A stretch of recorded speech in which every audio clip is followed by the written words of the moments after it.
ನಮಸ್ಕಾರ ಕೇಳುಗ್ರೆ. ಏನ್ ಗೊತ್ತಾ, ನಾನು ಆಕ್ಚುಲಿ ಈ ವಾರ ಯಾವ ಪೋಸ್ಟ್ನು ಹಾಕಿರ್ಲಿಲ್ಲ ಶೆಡ್ಯೂಲ್ ಬಗ್ಗೆ. ಕಾರಣ ಇಷ್ಟೇ, ನಾನು ಈ ವಾರ ಪೂರ್ತಿ ಕತೆಗಳನ್ನ ಹಾಕೋಕೆ ಟ್ರೈ ಮಾಡೋಣ ಅಂತ ಅನ್ಕೊಂಡಿದ್ದೆ. ನಾನು ಅದನ್ನೇನಾದ್ರೂ ಹೇಳಿ ಹಾಕೋಕ್ ಆಗಿಲ್ಲ ಅಂದ್ರೆ ಚೆನ್ನಾಗಿರಲ್ಲ ಅಂತ ಹೇಳಿರ್ಲಿಲ್ಲ. ಬಟ್ ಏನು ಸಕ್ಸಸ್ಫುಲ್ ಆಗಿ ಈ ವಾರ ಪೂರ್ತಿ ಅಂದ್ರೆ ಸೋಮವಾರ ಮಂಗಳವಾರ ಫುಲ್ ಶನಿವಾರವರೆಗೂ ಅಂತೂ ಅಪ್ಡೇಟ್ ಕರೆಕ್ಟ್ ಆಗಿದೆ. ಏನಂದ್ರೆ ಈಗ ಡೈಲಿ ಹಾಕ್ತಿದ್ದೀನಿ ತಾನೆ, ನೀವು ಹೇಳ್ದಂಗೆ. ಈಗ ನನ್ನ ಚಾನಲ್ನ ನೀವು ಯಾಕೆ ಸಬ್ಸ್ಕ್ರೈಬ್ ಮಾಡ್ಕೊಂತಿಲ್ಲ ಅದನ್ನ ಹೇಳಿ ಪ್ಲೀಸ್ ರೀ. ನಮ್ಮಂಥ ಸಣ್ಣ ಸಣ್ಣ ಯೂಟ್ಯೂಬರ್ಸ್ಗೂ ಸಬ್ಸ್ಕ್ರೈಬ್ ಮಾಡ್ಕೊಂಡು ಪ್ರೋತ್ಸಾಹಿಸ್ಬೇಕಂತ ನಿಮ್ಗೆ ಅನ್ಸೋದೇ ಇಲ್ವಾ?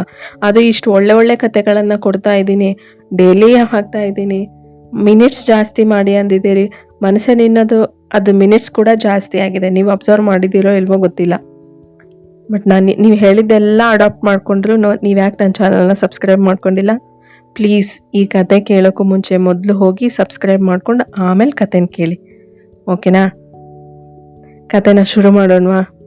ಮನಸ್ಸೇ ನಿನ್ನದು ಮರೆಯೋ ಮಾತೆಲ್ಲಿದೆ, ಸಂಚಿಕೆ 22. ಅನಿಕೇತ್. ಸೂರ್ಯ, ಅಲ್ಲಿ ಮಧು ಮತ್ತೆ ಅವರಪ್ಪ ಬಂದಿದ್ದಾರೆ ಕಣೋ ಅಂದ. ಬರ್ಲಿ ಬಿಡು ಅನಿ, ಜೀವನದಲ್ಲಿ ಮೊದಲ ಸಾರಿ ಲವ್ ಮಾಡಿ ದೊಡ್ಡ ತಪ್ಪು ಮಾಡಿಬಿಟ್ಟೆ ಅನಿಸ್ತಿದೆ. ಪ್ರಿನ್ಸಿಪಾಲ್ ಬಂದು ಸೂರ್ಯನ ಕೈ ಹಿಡಿದು, ಸಾರಿ ಸೂರ್ಯ, ನಿನ್ ತಪ್ಪು ಇರಲ್ಲ ಅಂತ ಗೊತ್ತಿದ್ರು ನಾನು ಜೈಲಿಗೆ ಕಳಿಸ್ಬಿಟ್ಟೆ. ಕಾಲೇಜ್ ಅಂತ ಬಂದಾಗ ಎಲ್ಲ ವಿದ್ಯಾರ್ಥಿಗಳು ಒಂದೇ, ಅದಕ್ಕೆ ಹೀಗೆ ಮಾಡ್ಬೇಕಾಗಿ ಬಂತು. ಸಾರಿ ಕೇಳಬೇಡಿ ಸರ್, ನಿಮ್ಮ ಕರ್ತವ್ಯ ನೀವು ಮಾಡಿದ್ದೀರಿ ಎಂದು ಕಣ್ಣೊರೆಸಿಕೊಂಡು ಅವನ ತಾಯಿಯ ಬಳಿ ಹೋಗಿ ಕುಳಿತನು. ಸ್ವಲ್ಪ ಹೊತ್ತಿನಲ್ಲಿಯೇ ಲಕ್ಷ್ಮಿ ಅವರಿಗೆ ಪ್ರಜ್ಞೆ ಬಂದು ಕಣ್ಣು ತೆರೆಯಲು ಮೊದಲು ಕಾಣಿಸಿದ್ದೇ ಸೂರ್ಯ. ಅವರ ದೇಹದಲ್ಲಿ ಚಲನೆ ಉಂಟಾದದ್ದನ್ನು ಗಮನಿಸಿದ ಸೂರ್ಯ, ಮಾ ಹೇಗಿದ್ದೀಯಮ್ಮ? ಐ ಆಮ್ ಸಾರಿ ಮಾ, ನನ್ ಕ್ಷಮಿಸ್ಬಿಡಮ್ಮ ಎಂದು ಅಳಲು ಶುರು ಮಾಡಿದನು. ಅನಿ ಸೂರ್ಯನ ಹತ್ರ ಬಂದು, ಇರು ಸೂರ್ಯ, ಅವರಿಗೆ ಸ್ಟ್ರೆಸ್ ಮಾಡಬೇಡ, ಡಾಕ್ಟರ್ನ ಕರೆದುಕೊಂಡು ಬರ್ತೀನಿ ಎಂದು ಹೊರಟನು. ಅಳಬೇಡ ತೇಜ, ಇದರಲ್ಲಿ ನಿನ್ ತಪ್ಪು ಇರಲು ಸಾಧ್ಯವೇ ಇಲ್ಲ. ಅದನ್ನ ನೀನ್ ಎಲ್ರಿಗೂ ಅರ್ಥ ಮಾಡಿಸ್ಬೇಕಷ್ಟೇ. ನಾನ್ ನಿನ್ನ ನಂಬ್ತೀನಿ ಕಣೋ ಎಂದು ಅವನಿಗೆ ಧೈರ್ಯ ಹೇಳಿದರು ಲಕ್ಷ್ಮಿ. ಆದ್ರೆ ನಿನ್ನಂತ ಒಳ್ಳೆ ಹುಡುಗನ ಮೇಲೆ ಈ ತರ ಅಪವಾದನೆ ಹೊರಿಸ್ಬಿಟ್ರು ಅಂತ ನಂಗೆ ತುಂಬಾ ಬೇಜಾರಾಗಿದೆ. ಜೈಲಿಗೆ ಕರ್ಕೊಂಡು ಹೋಗಿದ್ದಾರೆ ಅಂತ ಬೇರೆ ಹೇಳಿದ್ರು. ಮಧು ಹೇಗಿದ್ದಾಳೋ, ಬಂದಿದ್ದಾಳಾ ಕೇಳಿದ್ರು. ಅವಳಿಗೇನಮ್ಮ, ಚೆನ್ನಾಗೇ ಇದ್ದಾಳೆ, ಇಲ್ಲೇ ಹೊರಗೆ ನಿಂತಿದ್ದಾಳೆ ಅವರಪ್ಪನ ಜೊತೆ. ನೀನು ನನ್ನಿಂದ ಅವ್ರ ಅಪ್ಪನ ಹತ್ರ ಮಾತು ಕೇಳಬೇಕಾಗಿ ಬಂತಲ್ಲ ಅಂತ ತುಂಬಾ ನೋವಾಗ್ತಿದೆಮ್ಮ ಎಂದನು. ಆದ್ರೆ ಆ ತಾಯಿಯ ಕಣ್ಣಿಂದ ಕಣ್ಣೀರು ಜಾರುತ್ತಲೇ ಇತ್ತು. ಹೋಗ್ಲಿ ಬಿಡು ತೇಜ, ನಮ್ಮ ಬಗ್ಗೆ ನಮಗ್ ಗೊತ್ತಿದ್ರೆ ಸಾಕಲ್ವಾ? ಅಷ್ಟಕ್ಕೂ ಒಂದು ಹುಡುಗಿ ಮಾನದ ಪ್ರಶ್ನೆ ಅಂತ ಬಂದಾಗ ಯಾರಾದ್ರೂ ಹೀಗೆ ಮಾತನಾಡೋದು ಎಂದರು ಮಾತು ತೊದಲಿಸುತ್ತಾ. ನಮ್ ಬಗ್ಗೆ ಎಲ್ಲ ಗೊತ್ತಿದ್ ಮಧು ಕೂಡ ನಮ್ಮನ್ನ ನಂಬ್ಲಿಲ್ಲಮ್ಮ ಎಂದು ತನ್ನ ಅಸಮಾಧಾನ ಹೊರ ಹಾಕಿದ್ದನು ಸೂರ್ಯ. ಸೂರ್ಯ, ಎದ್ದೇಳು, ಅವ್ರನ್ನ ಜಾಸ್ತಿ ಸ್ಟ್ರೆಸ್ ಮಾಡ್ಬೇಡ ಎಂದರು ಡಾಕ್ಟರ್. ಇಲ್ಲ ಡಾಕ್ಟರ್, ನಾನ್ ನನ್ನ ಮಗನ ಜೊತೆ ಮಾತನಾಡ್ಲೇಬೇಕು. ನನಗೆ ಎದೆ ತುಂಬಾ ನೋಯ್ತಿದೆ, ಬದುಕಲ್ಲ ಅನಿಸ್ತಿದೆ ಎಂದು ಜೋರಾಗಿ ಉಸಿರಾಡಲು ಶುರು ಮಾಡಿದರು. ದಯವಿಟ್ಟು ಮಧುನ ಒಳಗ್ ಕರೀರಿ ಎಂದು ಸನ್ನೆಯಲ್ಲೇ ಹೇಳಿದರು. ಮಾ ಪ್ಲೀಸ್ ಮಾ, ಹಂಗೆಲ್ಲ ಮಾತನಾಡ್ಬೇಡ, ಇಲ್ಲಿ ನೋಡು, ನಿನ್ಗೇನು ಆಗಲ್ಲ. ಅನಿಕೇತ್ ಹೋಗಿ ಮಧುನ್ ಕರ್ಕೊಂಡ್ ಬಂದನು. ಅವಳ ಜೊತೆ ಅವರ ಅಪ್ಪ, ಪ್ರಸಾದ್, ಆಕಾಶ್ ಎಲ್ಲ ಅಲ್ಲಿಗೆ ಬಂದ್ರು. ನನ್ ಮಗನನ್ನ ಯಾರು ದಯವಿಟ್ಟು ಅನುಮಾನಿಸ್ಬೇಡಿ. ನೀವು ಹೇಳಿದ ಹಾಗೆ ನಾವ್ ಯಾವ ತಪ್ಪನ್ನು ಮಾಡಿಲ್ಲ. ಇವನು ತುಂಬಾ ಒಳ್ಳೆ ಹುಡುಗ, ನಾನು ಆ ತರ ಯಾವ ಕೆಟ್ಟ ಬುದ್ಧಿನೂ ಹೇಳ್ಕೊಟ್ಟಿಲ್ಲ ಎಂದರು ದುಃಖಿಸುತ್ತಾ. ತೇಜ, ನಿಂತ ಅಪರಾಧಿ ಸ್ಥಾನದಲ್ಲಿ ನೋಡ್ತಾ ಸಾಯ್ತಿರೋದಕ್ಕೆ ತುಂಬಾ ಬೇಜಾರಾಗ್ತಿದೆ ಕಣೋ. ಮಾ ಪ್ಲೀಸ್ ಮಾ, ಹಂಗೆಲ್ಲ ಮಾತನಾಡ್ಬೇಡ, ನಂಗ್ ಭಯ ಆಗ್ತಿದೆ. ನಿನ್ನ ಬಿಟ್ಟು ನಂಗೆ ಯಾರು ಇಲ್ಲ. ನನ್ನ ಬಿಟ್ಟು ಹೋಗ್ಬೇಡಮ್ಮ, ಮತ್ತೆ ನನ್ನ ಅನಾಥನನ್ನಾಗಿ ಮಾಡ್ಬೇಡ. ನನಗೆ ಒಂಟಿಯಾಗಿ ಬದುಕೋ ಶಕ್ತಿ ಇಲ್ಲ. ನೀನೀಗ ಸುಮ್ನೆ ಇರು, ಏನು ಮಾತನಾಡ್ಬೇಡ. ಮಾತನಾಡ್ತಿರೋದಕ್ಕೆ ಈ ತರ ಆಗ್ತಿದೆ ಎಂದ. ಸೂರ್ಯ, ಬಿಡಿ ಅವರನ್ನ ಮಾತನಾಡೋಕೆ. ಇಲ್ಲ ಅಂದ್ರೆ ಎಲ್ಲ ಮನ್ಸಲ್ಲೇ ಇಟ್ಕೊಂಡಿದ್ರೆ ಎದೆ ನೋವು ಜಾಸ್ತಿ ಆಗುತ್ತೆ ಎಂದರು ಡಾಕ್ಟರ್. ಅಷ್ಟರಲ್ಲಿ ಪ್ರಸಾದ್, ನನ್ನ ಕ್ಷಮಿಸಿ ಬಿಡಿ, ನಾನೇ ನಿಮ್ ಜೀವನ ಹಾಳು ಮಾಡ್ದೆ ಅನ್ನೋಕೊರ್ಗೂ ನನ್ನ ದಿನೇ ಚುಚ್ಚಿ ಸಾಯಿಸ್ತಿದೆ ಎಂದಾಗ ಏನು ಅರ್ಥ ಆಗದೆ ಶ್ರೀನಿವಾಸ್ ಪ್ರಸಾದ್ನ ಪ್ರಶ್ನಾರ್ಥಕವಾಗಿ ನೋಡಿದಾಗ, ಪ್ರಸಾದ್ ಅವರಿಗೆ ಆಕ್ಸಿಡೆಂಟ್ ಮಾಡಿದ ವಿಷಯ, 1 ವರ್ಷದ ಹಿಂದೆ ಮಧು ಬಗ್ಗೆ ಇವರ ಹತ್ರ ಮಾತನಾಡೋಕೆ ಬಂದಾಗ ಆಗಿದ್ದ ಆಘಾತ ಎಲ್ಲವನ್ನೂ ವಿವರಿಸಿದರು. ಸೂರ್ಯನ ಹುಟ್ಟಿನ ಬಗ್ಗೆ ಹೇಳಿದ ಪ್ರಸಾದ್, ಈ ಫೋಟೋ ನೋಡು ಎಂದು ಜೇಬಿನಿಂದ ಫೋಟೋ ತೆಗೆದು ಶ್ರೀನಿವಾಸ್ ಕೈಯಲ್ಲಿ ಇಟ್ಟಾಗ ಶ್ರೀನಿವಾಸ್ ಗರಬಡಿದವರ ಹಾಗೆ ನಿಂತು ಬಿಟ್ಟರು. ನೋ ಪ್ರಸಾದ್, ಇದು ಸಾಧ್ಯವೇ ಇಲ್ಲ. ಇವರೆಲ್ಲ ಸುಳ್ಳು ಹೇಳಿ ನಿನ್ನ ನಂಬಿಸಿದ್ದಾರೆ. ನನ್ ತಂಗಿ ಮಧುಮತಿ ಇವನ್ ತಾಯಿ ಆಗೋಕೆ ಹೇಗ್ ಸಾಧ್ಯ ಎಂದು ಜೋರಾಗಿ ಕೇಳಿದಾಗ ಎಲ್ರಿಗೂ ಶಾಕ್ ಆಯ್ತು. ಅಲ್ಲಿದ್ದವರೆಲ್ಲರಿಗೂ ಆಶ್ಚರ್ಯವಾಗಿತ್ತು. ಅಂದ್ರೆ ಮಧು ಸೂರ್ಯನ ಮಾವನ್ ಮಗಳ, ಅದಕ್ಕೆ ಸೂರ್ಯನ ತಾಯಿಯ ಹೋಲಿಕೆ ಬಂದಿದೆ ಅನ್ಸುತ್ತೆ ಎಂದು ಆಕಾಶ್ ಜೋರಾಗಿ ಹೇಳಿಬಿಟ್ಟನು. ಲಕ್ಷ್ಮಿ ಅವರಿಗೆ ಆದ ಆನಂದ ಅಷ್ಟಿಷ್ಟಲ್ಲ. ಅಂದ್ರೆ ನಮ್ ತೇಜ ಅನಾಥನಲ್ಲ, ಅವನಿಗೂ ಒಂದು ಕುಟುಂಬ ಇದೆ ಎಂದು ಖುಷಿಯಿಂದ ಜೋರಾಗಿ ಹೇಳಲು ಉಸಿರುಗಟ್ಟಿದಂತಾಯಿತು. ಸೂರ್ಯನಿಗೆ ಮಾತ್ರ ಸಿಡಿಲು ಎರಗಿದಂತಿತ್ತು. ಏನು, ಮಧು ಈ ಮೋಸಗಾರನ ಮಗಳ? ಛೇ, ಎಂತ ಹುಡ್ಗಿ ನಾನ್ ಪ್ರೀತಿಸ್ಬಿಟ್ಟೆ. ಅದಕ್ಕೇನ ಇವಳ ಕಣ್ಣು ಅಮ್ಮನ ಕಣ್ಣಿನ ತರ ಇದ್ದಿದ್ದು. ಅವತ್ತು ಇವರಿಂದ ನನ್ನ ಹೆತ್ತ ತಾಯಿ ಜೀವನ ಹಾಳಾಯ್ತು. ಇವತ್ತು ಮತ್ತೆ ಅವನಿಂದ ಮತ್ತು ಅವನ ಮಗಳಿಂದ ಲಕ್ಷ್ಮಿ ಅಮ್ಮನ ಜೀವನ ಹೋಗೋ ಹಾಗೆ ಆಗ್ತಿದೆ. ಛೇ, ಇವರೆಲ್ಲ ಮನುಷ್ಯರೇ ಅಲ್ಲ, ಮೋಸಗಾರರು, ಕೊಲೆಗಡುಕರು ಎಂದು ಮನಸ್ಸಲ್ಲೇ ಚೀರುತ್ತಿದ್ದನು. ಮಧುವಿಗೂ ಒಂದು ತರದ ಆಘಾತವಾಗಿತ್ತು. ಉಸಿರುಗಟ್ಟಿ ಏದುಸಿರು ಬಿಡುತ್ತಲೇ, ಸೂರ್ಯ, ನೀನ್ ಹುಡುಕ್ತಾ ಇದ್ದ ನಿನ್ ಮಾವ ಸಿಕ್ಬಿಟ್ರು ಕಣೋ ಎಂದರು ಖುಷಿಯಿಂದ. ಯಾಕಮ್ಮ ಇಷ್ಟೊಂದು ಖುಷಿ? ನೀನು ತುಂಬಾ ಎಕ್ಸೈಟ್ ಆಗ್ಬೇಡಮ್ಮ ಪ್ಲೀಸ್. ಅವರೇ ಹೇಳ್ತಿದ್ದಾರಲ್ಲ ನಾವೆಲ್ಲ ಸುಳ್ಳು ಹೇಳ್ತಾ ಇದ್ದೀವಿ ಅಂತ. ಅವನಿಗೆ ನಿಜ ವಿಷಯ ಗೊತ್ತಿಲ್ಲಪ್ಪ ಸೂರ್ಯ ಎಂದರು ಪ್ರಸಾದ್. ಶ್ರೀನಿವಾಸ್, ಇವನು ನಿಜವಾಗ್ಲೂ ನಿನ್ ತಂಗಿ ಮಧುವಿನ ಮಗ ಕಣೋ. ಹೇಗೋ ಸಾಧ್ಯ? ಸುಳ್ಳು ಕಣೋ, ಇವರೆಲ್ಲ ಏನೋ ಕಟ್ಟುಕತೆ ಹೇಳಿ ನಿನ್ನ ನಂಬಿಸಿದ್ದಾರೆ. ನೋಡ್ರಿ, ನಮಗೆ ನಿಮ್ಮನ್ನ ನಂಬಿಸೋ ಅಗತ್ಯ ಇಲ್ಲ, ತಾವಿನ್ನು ಹೊರಡ್ಬಹುದು ಎಂದನು ಸೂರ್ಯ ಬಾಗಿಲತ್ತ ಕೈ ತೋರಿಸಿ. ಪ್ರಸಾದ್ ಮತ್ತು ಲಕ್ಷ್ಮಿ ಅವರು ಸೂರ್ಯನನ್ನ ತಡೆದರು. ಅವಸರ ಮಾಡ್ಬೇಡ ಸೂರ್ಯ, ನಾನೆಲ್ಲ ಹೇಳ್ತೀನಿ ಎಂದು ಪ್ರಸಾದ್ ಹೇಳಲು ಶುರು ಮಾಡಿದಾಗ, ನೋಡೋ, ನೀನು ಅವರ ಮಾತು ಕೇಳಿ ಮೂರ್ಖನಾಗಿದ್ದು ಸಾಕು. ನನ್ನೂ ಮಾಡ್ಬೇಡ. ನನ್ನ ತಂಗಿ ನನಗಿಂತ 12-13 ವರ್ಷ ಚಿಕ್ಕವಳು. ಅದ್ ಹೇಗೆ ಅವಳ ಮಗ ನನ್ನ ಮಗಳಿಗಿಂತ ದೊಡ್ಡವನಾಗಿರೋದಕ್ ಸಾಧ್ಯ? ನಾನ್ ಮದ್ವೆ ಆಗಿದ್ದಾಗ ಅವಳಿನ್ನೂ 16 ವರ್ಷದ ಪುಟ್ಟು ಹುಡುಗಿ ಕಣೋ. ಆಗಿನ್ನು 10ನೇ ತರಗತಿ ಪರೀಕ್ಷೆ ಬರೆಯೋಕ್ ತಯಾರಿ ನಡೆಸಿದ್ಲು ಎಂದರು ಗತ ಕೇಳಿದಂತೆ. ಅಲ್ಲೇ ಕಣೋ ಇರೋದು ವಿಷಯ. ನಿನ್ನ ಮನೆ ಬಿಟ್ಟು ಕಳಿಸಿದ್ಮೇಲೆ ನಿನ್ ತಾಯಿ ಆದ ಆಘಾತಕ್ಕೆ ತೀರ್ಕೊಂಡ್ಬಿಟ್ರು. ಎಲ್ಲಿ ನಿನ್ ತಂಗಿಯೂ ನಿನ್ ಥರ ಯಾವ್ದಾದ್ರೂ ಹುಡುಗನ ಜೊತೆ ಓಡಿ ಹೋಗಿ ಉಳಿದಿರೋ ಮರ್ಯಾದೆ ಕಳೆದು ಬಿಡ್ತಾಳೆ ಅಂತ ಭಯವಾಗಿ ನಿನ್ ತಾಯಿ ಹೋಗುವಾಗ ಅವಳಿಗೆ ಮದುವೆ ಮಾಡಿಸುವ ಭಾಷೆಯನ್ನ ನಿಮ್ ತಂದೆಯಿಂದ ಮಾಡಿಸ್ಕೊಂಡಿದ್ರು. ನಿನ್ನ ಅಪ್ಪ ನಿನ್ನ ತಾಯಿಯ ಕೊನೆ ಆಸೆ ಈಡೇರಿಸುವ ಸಲುವಾಗಿ ನಿನ್ ತಂಗಿಗೆ ಓದು ಬಿಡಿಸಿ ಅವಳಿಗಿಂತ 10 ವರ್ಷ ದೊಡ್ಡವನಿಗೆ ಕೊಟ್ಟು ಅವಸರದಲ್ಲೇ ಮದುವೆ ಮಾಡಿದ್ರು. ಇಷ್ಟವಿಲ್ಲದೆ ಚಿಕ್ಕ ವಯಸ್ಸಿಗೆ ಮದುವೆ ಆಗಿ ನಿನ್ ತಂಗಿ ಅನುಭವಿಸಿದ ನೋವು ಯಾವ ಹೆಣ್ಣಿಗೂ ಆಗ್ಬಾರ್ದು ಕಣೋ. ಮದುವೆ ಅಂದ್ರೇನು ಅಂತ ಸರಿಯಾಗಿ ತಿಳಿಯದ ವಯಸ್ಸಲ್ಲಿ ಮದುವೆ ಮಾಡಿದ್ದಕ್ಕೆ ದೈಹಿಕವಾಗಿ ಮಾನಸಿಕವಾಗಿ ಕುಗ್ಗಿ ಹೋಗಿದ್ದಳು. ನಿನಗಿದರ ಒಳಾರ್ಥ ಅರ್ಥವಾಗಿದೆ ಅನ್ಕೊಳ್ತೀನಿ.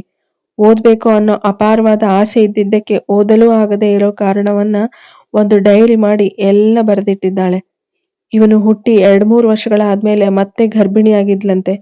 ಆದ್ರೆ ಚಿಕ್ಕ ವಯಸ್ಸಲ್ಲೇ ತಾಯಿಯಾಗಿದ್ದಕ್ಕೆ ಅದನ್ನ ತಡೆದುಕೊಳ್ಳೋ ಶಕ್ತಿ ಇಲ್ಲದೆ ಹಾಸಿಗೆ ಹಿಡಿದು ತೀರ್ಕೊಂಡ್ಬಿಟ್ಲು. ಅವಳ ಹಿಂದೆಯೇ ಅವಳ ಗಂಡನು ಅಪಘಾತವಾಗಿ ಹೋಗಿಬಿಟ್ಟ. ಅವಳ ಗಂಡನ ಮನೆಯವರು ಈ ಸೂರ್ಯನ ಕರ್ಕೊಂಡು ಬಂದು ನಿಮ್ ತಂದೆಗೆ ಒಪ್ಸಿ ನಿನ್ ತಂಗಿಯ ಸಾಮಾನುಗಳನ್ನೆಲ್ಲ ತಂದು ಮನೆ ಮುಂದೆ ಇಟ್ಟು ನಿಮ್ ಮಗಳನ್ ಮದುವೆ ಆಗಿದ್ದಕ್ಕೆ ಒಳ್ಳೆ ಉಡುಗೊರೆ ಸಿಕ್ತು, ತಾನು ಹೋಗೋದಲ್ದೆ ನನ್ನ ಮಗನನ್ನು ಕರೆದುಕೊಂಡು ಹೋಗ್ಬಿಟ್ಲು ಎಂದು ಅಪವಾದ ಹೊರಿಸಿ ಹೋಗ್ಬಿಟ್ರು. ನಿನ್ ತಂದೆಗೆ ಏನು ಮಾಡಲು ತೋಚದೆ ಮಾಡಿದ ತಪ್ಪಿಗೆ ಪ್ರಾಯಶ್ಚಿತವಾಗಿ ಸೂರ್ಯನನ್ನ ಒಂದು ಅನಾಥಾಶ್ರಮಕ್ಕೆ ಬಿಟ್ಟು ಅವನ ಮತ್ತು ಅವನ ತಾಯಿಯ ಸಾಮಾನುಗಳೆಲ್ಲವನ್ನು ಕೊಟ್ಟು ಹೊರಟು ಹೋದ ರಾತ್ರಿಯೇ ಅವರಿಗೆ ಹೃದಯಾಘಾತವಾಗಿ ತೀರ್ಕೊಂಡ್ಬಿಟ್ರು. ಸೂರ್ಯನಿಗೆ 9 ವರ್ಷ ಇದ್ದಾಗ ಈ ತಾಯಿ ಬಂದು ದತ್ತು ತೆಗೆದುಕೊಂಡು ಈ ಮಗುವನ್ನ ನಿನ್ನ ತಂಗಿಯ ಜಾಗದಲ್ಲಿ ನಿಂತು ಸಾಕಿದ್ದಾರೆ ಎಂದು ಒಂದೇ ಉಸಿರಲ್ಲಿ ಹೇಳಿ ಮುಗಿಸಿದರು ಪ್ರಸಾದ್. ಶ್ರೀನಿವಾಸ್ಗೆ ನಿಂತನೆಲ್ಲ ಕುಸಿದಂತಾಯಿತು. ಎಷ್ಟು ದೊಡ್ಡ ತಪ್ಪು ಮಾಡಿಬಿಟ್ಟೆ ನಾನು. ಪ್ರಾಯಶ್ಚಿತವೇ ಇಲ್ಲದ ತಪ್ಪು. ಯಾರನ್ನು ಕ್ಷಮಿಸಿ ಅಂತ ಕೇಳೋದು? ನನ್ನ ತಂಗಿ, ಅಪ್ಪ, ಅಮ್ಮ ಎಲ್ಲರ ಸಾವಿಗೂ ನಾನ್ ಕಾರಣ ಆಗ್ಬಿಟ್ಟೆ. ಮನೆಯ ಮಗನಾಗಿ ಮನೆಯ ಜವಾಬ್ದಾರಿ ತೆಗೆದುಕೊಂಡು ಎಲ್ರನ್ನೂ ನೋಡ್ಕೊಳ್ಬೇಕಾದ ನಾನೇ ದಾರಿ ತಪ್ಪಿಬಿಟ್ಟೆ ಎಂದು ಜೋರಾಗಿ ಅಳಲು ಶುರು ಮಾಡಿದರು. ಸೂರ್ಯನಿಗೆ ಕೋಪ ಸ್ವಲ್ಪ ಜಾಸ್ತಿನೇ ಬಂದಿತ್ತು. ಮಾಡೋದೆಲ್ಲ ಮಾಡಿ ಈಗ ಅಳ್ತಾ ನಿಂತ್ರೆ ಏನ್ ಪ್ರಯೋಜನ? ನಿಮ್ ನಾಟಕ ಎಲ್ಲ ಸಾಕು, ನಡೀರಿ ಹೊರಗೆ ಎಂದು ತುಸು ಜೋರಾಗಿ ಹೇಳಿದನು. ಲಕ್ಷ್ಮಿ ಅವರು ತೇಜ ಎಂದು ಕೂಗಿದರು. ಮಾ, ನಂಗೆ ಗೊತ್ತು ಮಾ, ನೀನ್ ಅವ್ರನ್ನ ಕ್ಷಮಿಸು ಅಂತ ಹೇಳ್ತೀಯ ಅಂತ, ಆದ್ರೆ ಇವರು ಕ್ಷಮೆಗೆ ಅರ್ಹರಲ್ಲಮ್ಮ. ಸೂರ್ಯ, ನನ್ನ ದಯವಿಟ್ಟು ಕ್ಷಮಿಸಿ ಬಿಡಪ್ಪ. ನಾನ್ ಗೊತ್ತಿಲ್ಲದೆ ಎಷ್ಟೊಂದು ಪಾಪ ಮಾಡ್ಬಿಟ್ಟಿದ್ದೀನಿ. ಸಾಧ್ಯನೇ ಇಲ್ಲ. ನಿಮ್ ಮಗಳು ಅಂತ ಗೊತ್ತಿದ್ರೆ ಇವಳನ್ನ ಕಣ್ಣೆತ್ತಿಯೂ ನೋಡ್ತಾ ಇರ್ಲಿಲ್ಲ.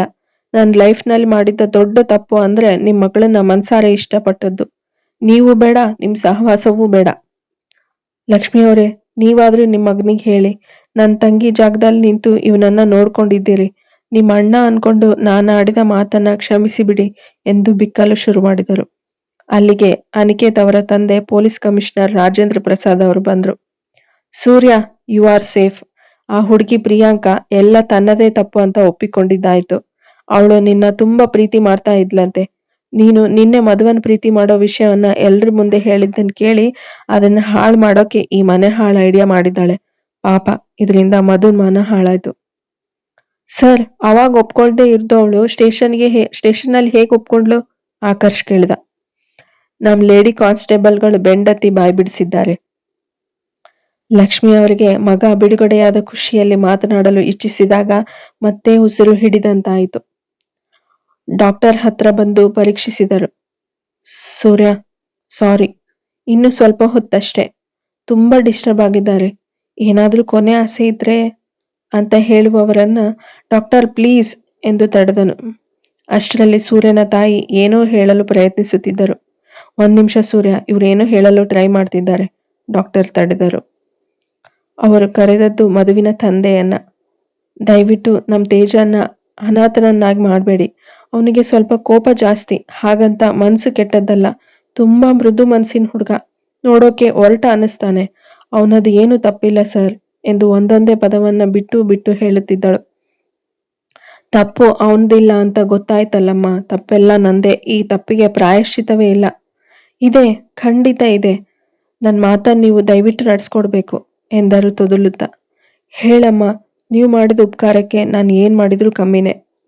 ಅದು ತೇಜ ಮಧುನ ಜೀವಕ್ಕಿಂತ ಹೆಚ್ಚಾಗಿ ಪ್ರೀತಿಸಿದ್ದಾನೆ.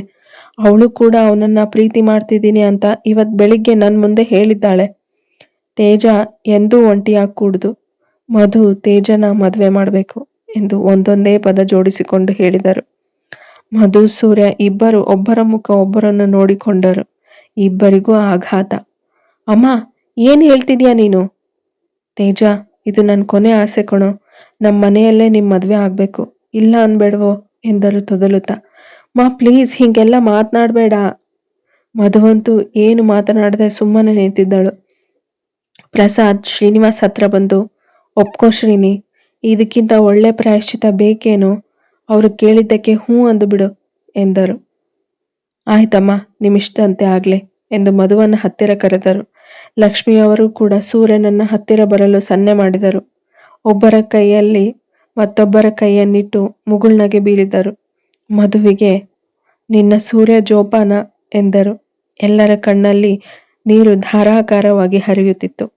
ಲಕ್ಷ್ಮಿಯವರು ನಿಧಾನವಾಗಿ ಕಣ್ಣು ಮುಚ್ಚಿದರು. ಸೂರ್ಯನ ಆರ್ಭಟ ಜೋರಾಯಿತು. ತಾಯಿಯನ್ನ ಕಳೆದುಕೊಂಡು ಅನಾಥನಾಗಿದ್ದನು.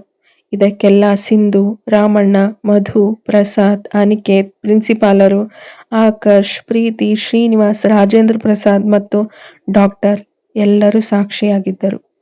ಅಲ್ಲಿಗೆ ರಾತ್ರಿ 9:30 ಆಗಿತ್ತು. ಲಕ್ಷ್ಮಿಯವರ ಪಾರ್ಥಿವ ಶರೀರವನ್ನ ಮನೆಗೆ ತಂದರು. ಶ್ರೀನಿವಾಸ್ ಮತ್ತು ಪ್ರಸಾದ್ ರವರು ತಮ್ಮ ಹೆಂಡತಿ ತಾರಾ ಮತ್ತು ಪ್ರೇಮಾರಿಗೆ ಫೋನ್ ಮಾಡಿ ಮೈಸೂರಿಗೆ ಬರಲು ಹೇಳಿದ್ದರು. ಪ್ರೇಮಾರಿಗೆ ಇಲ್ಲಿಯ ಯಾವ ವಿಷಯವನ್ನೂ ಹೇಳಿರಲಿಲ್ಲ. ಶ್ರೀನಿವಾಸ್ಗೆ ಮಗಳ ಬಗ್ಗೆ ತಾಯಿಗೆ ತಿಳಿಸದೆ ನಿರ್ಧಾರ ತೆಗೆದುಕೊಂಡಿದ್ದಕ್ಕೆ ಸ್ವಲ್ಪ ಬೇಸರವಿದ್ದರೂ ಆ ನಿರ್ಧಾರದಲ್ಲಿ ತಪ್ಪಿಲ್ಲವೆಂಬ ದೃಢವಾದ ವಿಶ್ವಾಸವಿತ್ತು. ಬೆಳಿಗ್ಗೆ ಎಲ್ಲಾ ಕಾರ್ಯವನ್ನು ಮುಗಿಸಿ ಅವರ ಚಿತೆಗೆ ಸೂರ್ಯನಿಂದ ಅಗ್ನಿಸ್ಪರ್ಶವನ್ನು ಒತ್ತಾಯಪೂರ್ವಕವಾಗಿ ಮಾಡಿಸಿದರು. ಸೂರ್ಯನ ದುಃಖ ಹೇಳತೀರದ್ದಾಗಿತ್ತು. ಎಲ್ಲಾ ಕಾರ್ಯವನ್ನು ಅನಿಕೇತ್, ಆಕರ್ಷ್ ಮುಂದೆ ನಿಂತು ಮಾಡಿದ್ದರು. ಎಲ್ಲಾ ಮುಗಿದ ನಂತರ ಶ್ರೀನಿವಾಸ್ ತಾರಾಗೆ ನಿನ್ನೆ ನಡೆದ ಘಟನೆ ಬಗ್ಗೆ ಎಲ್ಲವನ್ನೂ ಸವಿಸ್ತಾರವಾಗಿ ಹೇಳಲು ತಾರಾ ಕಂಗಳು ತುಂಬಿಕೊಂಡವು. ನನ್ನಿಂದಲೇ ಇಷ್ಟೆಲ್ಲ ಆಗಿದ್ದು ಎಂದು ಅಳಲು ಶುರು ಮಾಡಿದರು. ನಾನು ಅವತ್ತು ನಿಮ್ಮನ್ನ ಒತ್ತಾಯ ಮಾಡದೆ ನನ್ನ ತಂದೆ ತೋರಿಸಿದ ಹುಡುಗನನ್ನ ಮದುವೆ ಆಗಿದ್ದರೆ ಇವತ್ತೆಲ್ಲರೂ ಜೀವಂತವಾಗಿರುತ್ತಿದ್ದರು ಎಂದಾಗ, ತಾರಾ, ತಪ್ಪು ಇಬ್ಬರದ್ದು. ಇಬ್ಬರು ಸೇರಿ ಮಗಳನ್ನ ಧಾರೆ ಎರೆದುಕೊಡೋಣ ಎಂದಾಗ ತಾರಾ ಮೌನವಾಗಿ ಸಮ್ಮತಿಸಿದರು. ಆದ್ರೆ ಸೂರ್ಯ ಮಧುನ್ ಚೆನ್ನಾಗಿ ನೋಡ್ಕೊಳ್ತಾನ? ಮೊದ್ಲೇ ನಮ್ಮ ಬಗ್ಗೆ ದ್ವೇಷ ತಿರಸ್ಕಾರ ಇದೆ ಎಂದಾಗ ಅಲ್ಲೇ ಇದ್ದ ಪ್ರಸಾದ್, ತಾರಾ, ಅವರು ಮೊದ್ಲೇ ಜೀವಕ್ಕಿಂತ ಜಾಸ್ತಿ ಪ್ರೀತಿಸಿದವರು. ಈಗ ಸ್ವಲ್ಪ ಕೋಪ ಎಲ್ಲ ಇರಬಹುದು, ಮುಂದೆ ಖಂಡಿತ ಚೆನ್ನಾಗಿರ್ತಾರೆ. ಸೂರ್ಯ ಅಪರಂಜಿ ನಮ್ಮ ಇಡೀ ಕಾಲೇಜ್ ಅವನ್ ಗುಣಗಾನ ಮಾಡುತ್ತೆ ಎಂದಾಗ ಸ್ವಲ್ಪ ನಿರಾಳರಾದರು ತಾರಾ. ಮಧು ಕೂಡ ಮಂಕಾಗಿದ್ದಳು. ಎಷ್ಟು ದೊಡ್ಡ ತಪ್ಪು ಮಾಡ್ಬಿಟ್ಟೆ ನಾನು. ವ್ಯಾಲೆಂಟೈನ್ಸ್ ಡೇ ಅಂದ್ರೆ ಹಿಂಗೂ ಇರುತ್ತಾ? ಬೆಳಿಗ್ಗೆ ಶುರುವಾದಾಗ ಆ ಫೋಟೋ ನೋಡಿ ಭಯವಾಗಿತ್ತು. ಆದ್ರೆ ಕ್ಷಣದಲ್ಲೇ ಆ ಭಯ ಸೂರ್ಯ ಹೋಗಲಾಡಿಸಿದ್ದ. ಆಮೇಲೆ ಅವನ್ ಮನೆಗೆ ಹೋಗಿದ್ದು, ಆಂಟಿ ಹತ್ರ ನಾನ್ ಸೂರ್ಯನನ್ನ ಪ್ರೀತಿಸುತ್ತಿರೋ ವಿಷಯ ಹೇಳಿದ್ದು, ಸೂರ್ಯ ಗಿಫ್ಟ್ ಕೊಟ್ಟಿದ್ದು, ಅದನ್ನ ಹಾಕೊಂಡ್ ಬಂದಾಗ ಅವನ ಕಣ್ಣಲ್ಲಿ ನನ್ ಬಗ್ಗೆ ಇದ್ದ ಅಗಾಧವಾದ ಪ್ರೀತಿ ಕಂಡಿದ್ದು, ಎಲ್ಲರೂ ಕೂತು ತಿಂಡಿ ತಿಂದಿದ್ದು, ಆಮೇಲೆ ಇಷ್ಟೆಲ್ಲ ಆಗಿದ್ದು. ಒಂದೊಂದೇ ದೃಶ್ಯಗಳು ಅವಳ ಕಣ್ಣ ಮುಂದೆ ಹಾಯುತ್ತಿದ್ದವು. ಕೊನೆಗೆ ಅವಳ ದೃಷ್ಟಿಯಲ್ಲಿ ಉಳಿದ ಒಂದು ಮುಖವೆಂದರೆ ಸೂರ್ಯ ಜೈಲಿಗೆ ಹೋಗುವಾಗ ತನ್ನತ್ತ ಬೀರಿದ ತೀಕ್ಷ್ಣ ನೋಟ. ಇವನ್ ಮತ್ತೆ ನನ್ನ ಮೊದಲಿನ ಥರ ಪ್ರೀತಿಸ್ತಾನ, ನನ್ನ ಕ್ಷಮಿಸುತ್ತಾನ, ಯೋಚಿಸುತ್ತಲೇ ಇದ್ದಳು. ಮುಂದುವರಿಯುವುದು. ದಯವಿಟ್ಟು ನಿಮ್ಮ ಅನಿಸಿಕೆಗಳನ್ನು ತಿಳಿಸಿ. ಈ ಕತೆ ಇಷ್ಟ ಆಗ್ತಿದ್ರೆ ಲೈಕ್ ಮಾಡಿ, ಕಾಮೆಂಟ್ ಮಾಡಿ, ಹಾಗೂ ನಿಮ್ಮ ಸ್ನೇಹಿತರ ಜೊತೆ ಶೇರ್ ಮಾಡಿ. ನನ್ನ ಚಾನಲ್ನ ಸಬ್ಸ್ಕ್ರೈಬ್ ಮಾಡ್ಕೊಳ್ಳೋದನ್ನ ದಯವಿಟ್ಟು ಮರಿಬೇಡಿ. ಧನ್ಯವಾದಗಳು. ಖುಷಿ.